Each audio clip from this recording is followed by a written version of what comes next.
Welcome, gamers. Today, we're diving deep into the world of Temu Hat Trick 2025 and uncovering everything you need to know about accumulating energy in the game. In Temu Hat Trick 2025, energy is the lifeblood of your gameplay. It's essential for performing actions, participating in events, and maximizing your fun.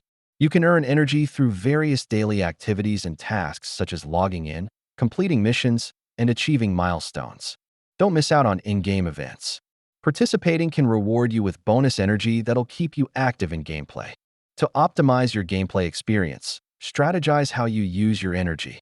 Focus on tasks that yield the highest rewards. If you're in a pinch, consider making in-game purchases to acquire additional energy. It can enhance your gameplay significantly. During limited-time challenges, time your actions wisely to maximize the energy you use for the best results.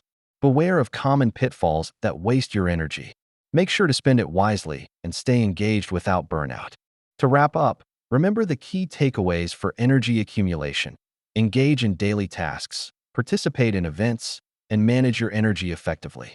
We'd love to hear from you.